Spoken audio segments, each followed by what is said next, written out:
UP की जनता कह रही है, यूपी प्लस योगी बहुत है उपयोगी।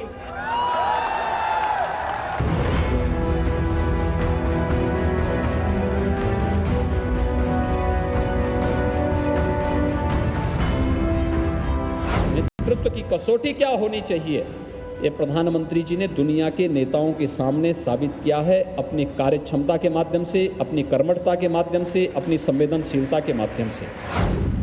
जो मोदी के विजय रथ को गति दे रहा है। 2024 के महायुद्ध में अभी करीब 3 साल बाकी हैं, लेकिन अभी से वो टारगेट 24 पर बहुत तेजी से काम कर रहे हैं।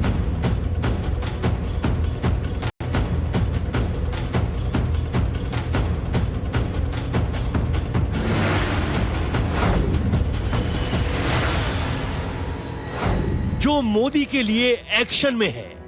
दिल्ली की सत्ता यूपी से होकर जाती है। नरेंद्र मोदी को तीसरी बार प्रचंड बहुमत के साथ हिंदुस्तान का प्रधान बनाना है, लिहाजा इसके लिए यूपी के मुखिया एक्शन मोड में हैं। उत्तर प्रदेश में आज से 5 साल पहले दंगे होते थे, गुंडागिर्दी होती थी, अराजकता फैलती थी। अराजकता गुंडागिर्दी के लिए कोई जगह नहीं है।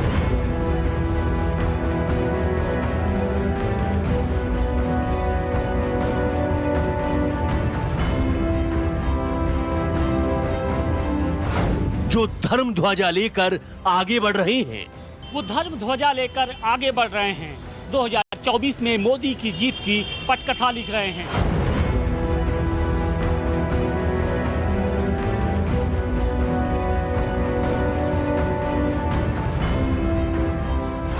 जिनका विकास मॉडल देश में हिट हो चुका है, जो सबसे अलग है, जो सबसे आक्रामक है, जो सबसे निडर है, जिसके पास जिगर है, वो अब नए मिशन पर काम कर रहे हैं।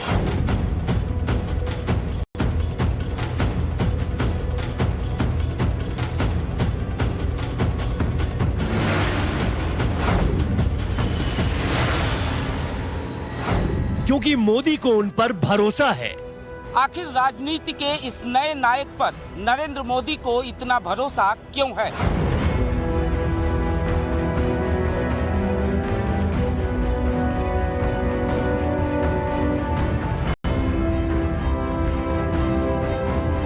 जब उस माफिया पर बुलडोजर चलता है,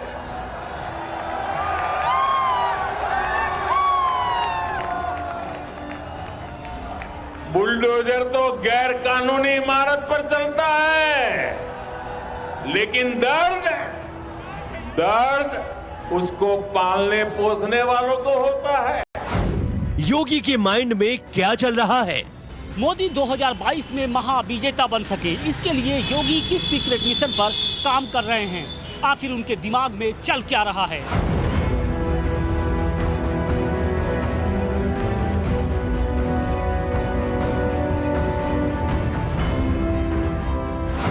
राजनीति के नए नायक की सोच का विश्लेषण।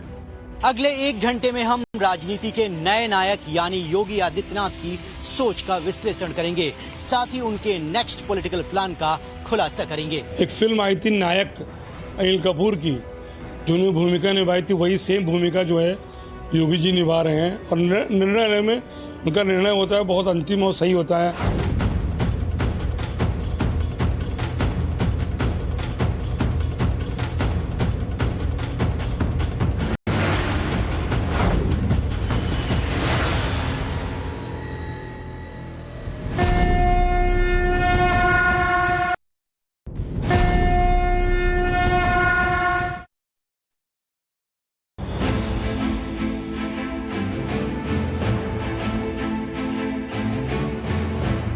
यूपी के महंत मुख्यमंत्री योगी आदित्यनाथ, इन्हें अगर आज के नए धर्म योद्धा कहा जाए तो गलत नहीं होगा। इनका कर्म ही धर्म है। वो एक साथ महंत और मुख्यमंत्री होने का धर्म निभा रहे हैं।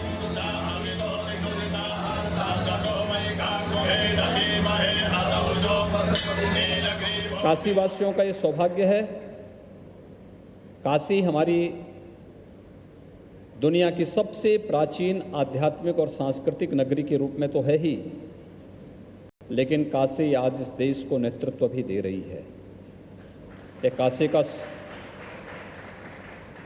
हर नागरिक इस बात के लिए अभिनंदन का पात्र है कि प्रधानमंत्री मोदी जी को काशी ने देश की संसद में प्रतिनिधित्व करके भेजा और आदरणीय प्रधानमंत्री जी ने काशी को उसकी पुरातन काया को बनाए रखते हुए एक नए कलेवर के रूप में दुनिया के सामने प्रस्तुत किया है।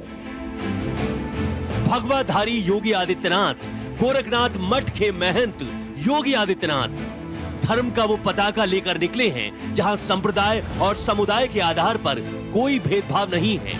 उनके धर्म के सामने सब समान हैं, चाहे वो हिंदू हो या मुसलमान। काशी में कोई आता है तो कहीं भूखों नहीं रहता है, क्योंकि मां अन्नपूर्णा की कृपा काशी पे बरसती है। और काशी ने यह भी देखा कि 100 वर्ष पहले काशी से चुराई गई मूर्ति प्रधानमंत्री मोदी जी कनाडा से वापस काशी में लेकर के आ जाते हैं।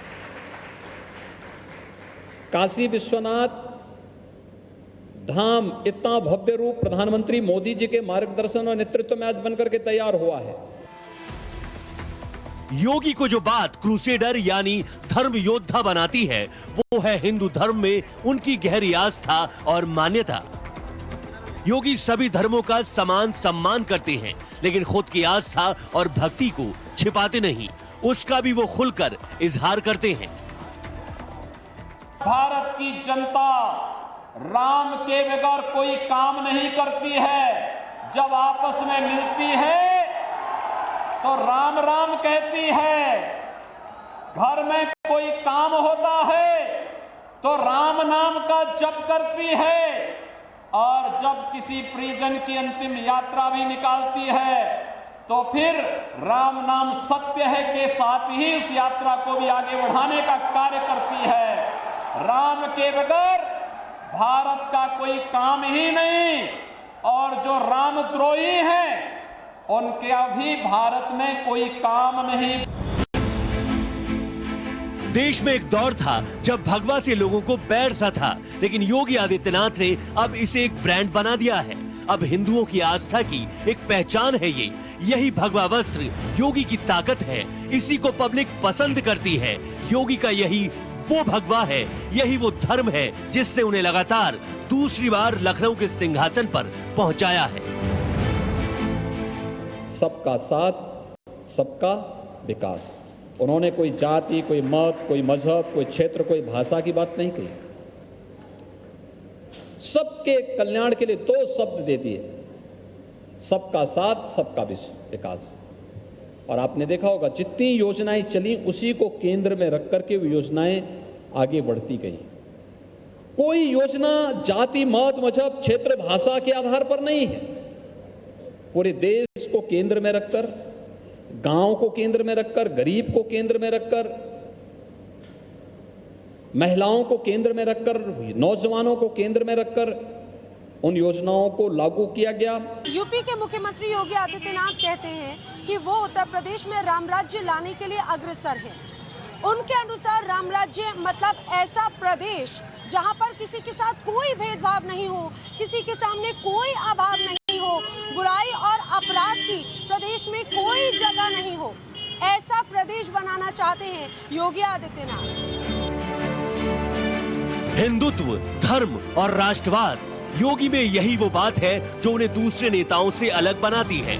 एक बड़ी आबादी उन्हें पसंद करती है। मोदी और योगी के प्लान में पहले अयोध्या था, जहां सुप्रीम कोर्ट के फैसले के बाद अब भव्य राम मंदिर का निर्माण हो रहा है।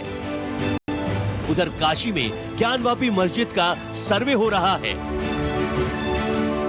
मथुरा और आगरा में ऐसी ही मांग उठ खड़ी हुई है। आस्था का सम्मान हमारी प्राथमिकता है, हम आस्था का सम्मान कर रहे हैं। और मथुरा में किसी से भी पूछेंगे कि मथुरा में किसकी पूजा होती है, तो हर व्यक्ति कहेगा कि भगवान श्री कृष्ण की पूजा मथुरा में होती है। राधा रानी की लोग वहां आराधना करते हैं। तो फिर बनने और बिगाड़ने, पूजा तो आस्था का प्रश्न है, इसमें बनने बिगाड़ने की बात ही कहां से आ जाती है। तो जो जैसा है चलेगा। हमने कहा ना, आस्था का सम्मान सरकार कर रही है तो कार्यक्रमों को आगे बढ़ा। योगी आदित्यनाथ जानते हैं कि ये धर्म का मसला है, ये आस्था का मुद्दा है। अगर इस मामले में बढ़त बना ली गई तो चुनाव में कमल खिलने से कोई रोक नहीं सकता, खासकर 2024 में। यही वजह है कि उनकी ज़बां पर अयोध्या के बाद अब काशी और मथुरा है। हालांकि योगी आदित्यनाथ इन धार्मिक मसलों से कैसे निपटते हैं, इसे कैसे सुलझाते हैं, यही देखने वाली बात होगी। अगर वो ऐसा करने में कामयाब रहे तो धर्म का बड़ा योद्धा बनने से उन्हें कोई नहीं रोक सकता।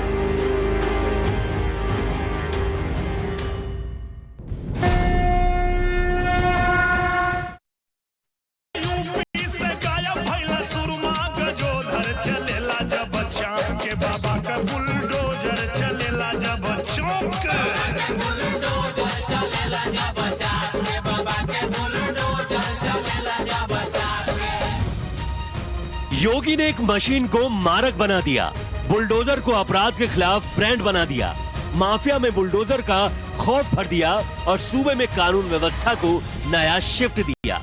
महंत योगी आदित्यनाथ से सीएम बन गए बुलडोजर बाबा।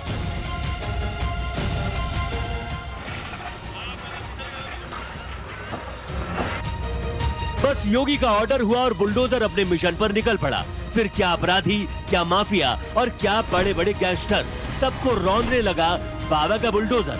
माफियाओं की संपत्ति बुलडोजर से ढहा दी गई, लॉ एंड ऑर्डर को ताक पर रखने वालों को बुलडोजर से तबाह कर दिया गया। क्या अतीक, क्या बदन सिंह बद्दो और क्या मुख्तार अंसारी, सब बुलडोजर से ढहाए गए बारी बारी।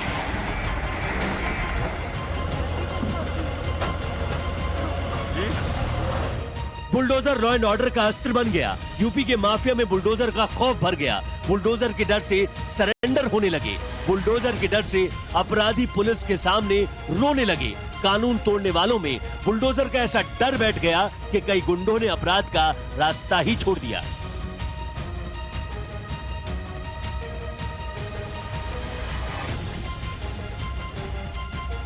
देखते ही देखते योगी का बुलडोजर फॉर्मूला हिट हो गया।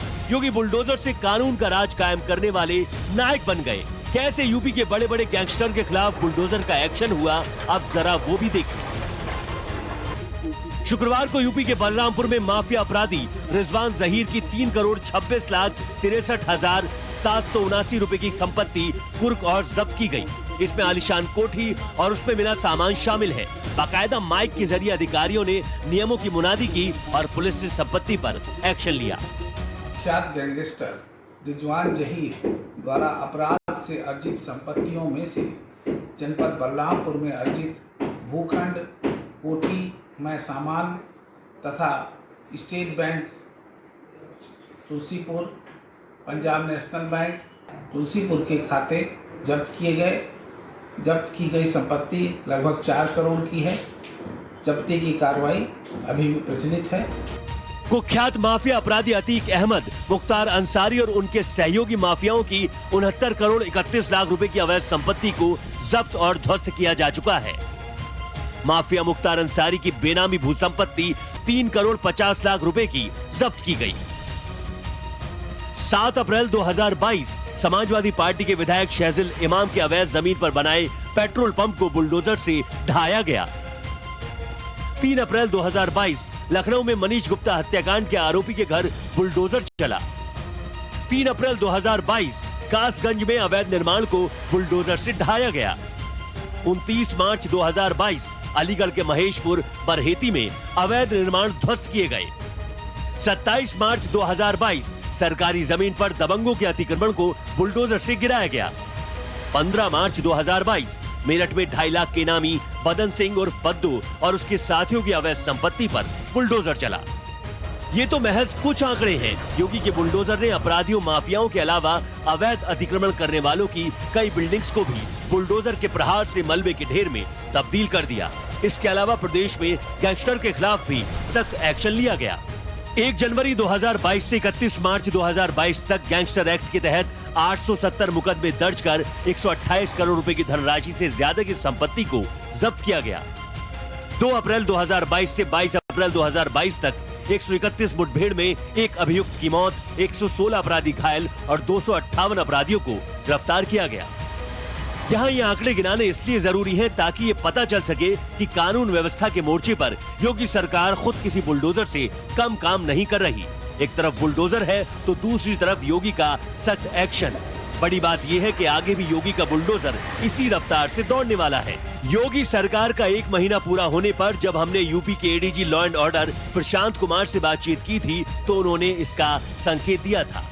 भी कार्रवाई हो रही है, वो सभी नियमों को पालन करते हुए और सारे न्यायिक प्रक्रिया को देखते हुए की जा रही है। अभी 25 माफिया का अनुश्रवण शासन स्तर से किया जाता है, अब उनकी संख्या बढ़ा के 50 किया जाना प्रस्तावित है। तो जितने भी मुख्य माफिया होंगे उनके केसेस की मॉनिटरिंग शासन स्तर से होगी और उनके विरुद्ध जो नियमानुसार गैंगस्टर एक्ट के तहत या अन्य जो भी जैसे अगर असलाह इत्यादि हैं और अवैध बने हुए हैं तो उन पे कार्रवाई अमल में लाई जाएगी। योगी सरकार से पहले तक यूपी में अपराध और अपराधियों का बोलबाला था। पहले की सरकारों ने कभी गुंडे माफिया के खिलाफ इतना सख्त एक्शन नहीं लिया, जबकि कानून व्यवस्था वो मुद्दा है जो जनता को सीधे कनेक्ट करता है। योगी ने जनता की इसी नब्ज को पकड़ा और बुलडोजर को ब्रह्मास्त्र बनाकर कानून व्यवस्था का राज कायम कर दिया।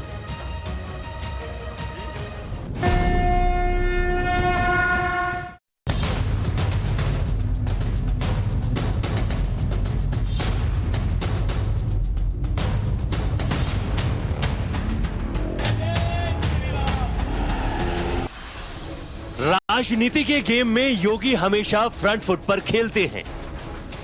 विरोधियों को चाल चलने का कोई मौका नहीं देते। ऐसी सियासी बिसात बिछाते हैं कि विपक्षियों की जमीन ही खिसक जाती है। 2022 में जब योगी ने चुनावी रण में जीत हासिल कर इतिहास बनाया तो सूबे की सियासत का गेम भी सेट कर दिया। इस गेम में विरोधियों के हाथ में कुछ नहीं है, वो मैदान से ही बाहर होने वाले हैं। आज यूपी में विपक्ष का जैसे खेल ही खत्म हो चुका है। एक समाजवादी पार्टी के अध्यक्ष अखिलेश यादव हैं, जिनके अपने उनकी साइकिल की सवारी छोड़ जाने को तैयार हैं। दूसरी बीएसपी सुप्रीमो मायावती हैं, जो न जाने कौन से अज्ञातवास में जा चुकी हैं। 2022 की चुनावी जंग में योगी ने विपक्ष को ऐसा सेट किया है कि उनकी राजनीति पर जैसे फुल स्टॉप ही लगा दिया। आज नौबत ये आ चुकी है कि अखिलेश अपनी पार्टी के अंदर अकेले पड़ गए हैं। चाचा शिवपाल यादव बीजेपी के साथ गलबहिया कर रहे हैं, तो कभी गृह मंत्री अमित शाह से मुलाकात करते हैं, तो कभी अखिलेश यादव के खिलाफ जुबानी जहर उगलते हैं। अटकलें लगती हैं कि वो कभी भी बीजेपी के खेमे में शामिल हो सकते हैं। अखिलेश की लीडरशिप पर उनके अपने खेमे में ही सवाल खड़े होने लगे हैं, यानी समाजवादी पार्टी में टूट की बुनियाद पड़ रही है। समाजवादी पार्टी के आजम खान जैसे कद्दावर नेता भी उनसे छिटकने लगे हैं। दोनों के रिश्तों में अब वो गर्मजोशी नहीं दिखाई देती है। बीच बीच में दोनों नेताओं के समर्थकों के बयानों से तल्खियां और बढ़ जाती हैं। कांग्रेस जैसी राज्य में हाशिए पे गई पार्टी भी आजम खान पर टोरे डालने लगती है। आखिर सूबे की सियासत में ये सब क्या हो रहा है? इसके पीछे कहीं न कहीं योगी का पॉलिटिकल गेम है। 2022 में समाजवादी पार्टी ने जिस MY यानी मुस्लिम यादव वोट बैंक को सीढ़ी बनाकर सत्ता के सिंहासन तक पहुंचना चाहा, जाति की जिस राजनीति को हवा देने की कोशिश की, योगी ने उस पे सेंध लगा दी। जाति की राजनीति के चक्रव्यूह को तोड़ दिया और समाजवादी पार्टी का खेल बिगाड़ दिया। भारत माता की, भारत माता की। 2022 में योगी ने राजनीति का ऐसा फॉर्मूला सेट किया है कि विरोधियों को चुनावी बाजी से बाहर कर दिया है। सिर्फ बाहर ही नहीं किया, बल्कि उन्हें वेंटिलेटर पर ला दिया। मायावती की बहुजन समाज पार्टी तो राज्य में अपनी पहचान ही खो चुकी है। एक सीट के साथ मायावती ने राजनीति के गेम में सरेंडर कर दिया है। कभी दलितों की मसीहा रही मायावती के वोट बैंक को योगी ने अपने पाले में ऐसा शिफ्ट किया कि उनकी राजनीति का चैप्टर ही क्लोज कर दिया। आज सीएम योगी सूबे की राजनीति के ऐसे शिखर पर खड़े हैं जिसके आसपास दूसरा कोई दल नहीं है, चाहे वो समाजवादी पार्टी हो, कांग्रेस हो या फिर बहुजन समाज पार्टी। इसलिए हम कह रहे हैं योगी द गेम चेंजर।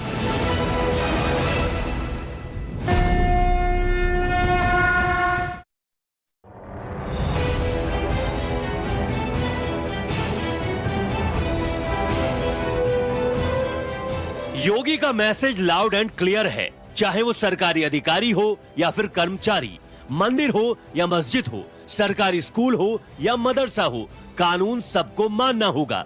सब कुछ कानून के हिसाब से ही चलेगा। देश के राष्ट्रीय प्रतीक चिन्ह हो, राष्ट्रगान हो या राष्ट्रगीत हो, सबको सम्मान करना ही होगा। लिहाजा यूपी के सभी मदरसों में राष्ट्रगान को अनिवार्य कर दिया गया और योगी सरकार ने एक नया ट्रेंड सेट कर दिया। हालांकि इस फैसले पर राजनीतिक गलियारों में अलग अलग शोर सुनाई दिया। इस फैसले का हम स्वागत करते हैं और राष्ट्र भावना जागेगी, बच्चों में एक राष्ट्र प्रेम की भावना आएगी जब वो राष्ट्रीय गीत गाएंगे और खास करके जनगणमन गाएंगे तो उसके अंदर एक ऐसी ही भावना आएगी बच्चों के अंदर, उनको लगेगा कि हम भी एक शिक्षण संस्थान में, क्योंकि सभी शिक्षण संस्थानों में राष्ट्रगान गाया जाता है। अब तो आप और हम फिल्म भी देखने जाते हैं तो फिल्म के जो स्टूडियोज हैं वहां पर भी राष्ट्रगान होता है। तो राष्ट्रगान हमें अनुशासन और देश प्रेम बताता है। योगी आदित्यनाथ को बताएंगे, बीजेपी को बताना चाहेंगे कि देशभक्ति का सर्टिफिकेट आप हमको मत दीजिए, क्योंकि जब देश की जंग की आज़ादी लड़ाई जा रही थी तो संघ परिवार नहीं था उसमें। इन्हीं मदरसों से जिहाद का फतवा अंग्रेज़ों के खिलाफ दिया गया था और उन मदरसों से जिन लोगों ने जिहाद का फतवा दिया वो फांसी की सूली पर भी चढ़ गए, मगर अंग्रेज़ों को माफ़ीनामा लिखकर नहीं दिया। आप क्यों मदरसों को देशभक्ति का सर्टिफिकेट देना चाहते हैं? योगी ने मदरसों में राष्ट्रगान का जो ट्रेंड सेट किया है, हो सकता है कि आने वाले दिनों में देश के दूसरे राज्य भी इसको अपने यहाँ लागू करें। ब्यूरोक्रेसी को भी सीएम योगी आदित्यनाथ ने सख्त संदेश दिया है। एसी कमरों से बाहर निकलना होगा, जमीन पर काम करना पड़ेगा, योजनाओं का लाभ जनता तक पहुंचाना होगा और जो ऐसा नहीं करेगा उसके खिलाफ सख्त एक्शन लिया जाएगा। और हुआ भी कुछ ऐसा ही है जब सीएम योगी आदित्यनाथ ने यूपी के डीजीपी मुकुल गोयल को उनके पद से हटा दिया। उनके ऊपर कई तरह के गंभीर आरोप थे और अब देवेंद्र सिंह चौहान को प्रदेश का नया कार्यवाहक डीजीपी नियुक्त किया गया है। इससे पहले सीएम योगी ने सभी आला अधिकारियों को टाइम पर दफ्तर पहुंचने के आदेश भी जारी किए। अब जो अधिकारी सुबह समय पर अपने ऑफिस से नदारद होता है तो उसके खिलाफ एक्शन होता है। हमने जब सीएम योगी के निर्देशों के बाद अधिकारियों की टाइमिंग का रियलिटी चेक किया तो अधिकारियों पर निर्देशों का असर साफ दिखा। अभी हम आपको दिखाना चाहते हैं, जिलाधिकारी बांदा अनुराग पटेल जी अपने कार्यालय पर बैठे हुए हैं, एडीएम साहब भी बैठे हुए हैं, वो जनता की समस्याओं का निस्तारण कर रहे हैं। जैसे योगी सरकार की मंशा है कि अधिकारी बैठकर जनता की समस्याओं का निस्तारण करें, वैसा बांदा में पाया जा रहा है। इसके अलावा सीएम योगी ने अधिकारियों को जनता से सीधा संवाद कर समस्याओं को सुलझाने का ट्रेंड भी इजाद करने की बात कही है। सीएम योगी जनता के कल्याण से जुड़े हर क्षेत्र में एक अलग मानक खड़ा कर रहे हैं, चाहे वो लॉ एंड ऑर्डर हो, चिकित्सा सुविधाएं हो या फिर यातायात व्यवस्था। सीएम योगी ने इस बार हर विभाग को 100 दिन का एजेंडा समझा दिया है, सबका टारगेट सेट कर दिया है। नतीजा ये है कि योगी 2.0 के कार्यकाल की पॉपुलैरिटी पूरे देश में फैल रही है। बुलडोजर फॉर्मूले के मामले में पूरा देश ये देख चुका है। जब सीएम योगी ने बुलडोजर को कानून के खिलाफ हथियार बनाया तो पूरे देश में ऐसी होड़ सी चल पड़ी और सीएम योगी बन गए एक ट्रेंड सेटर।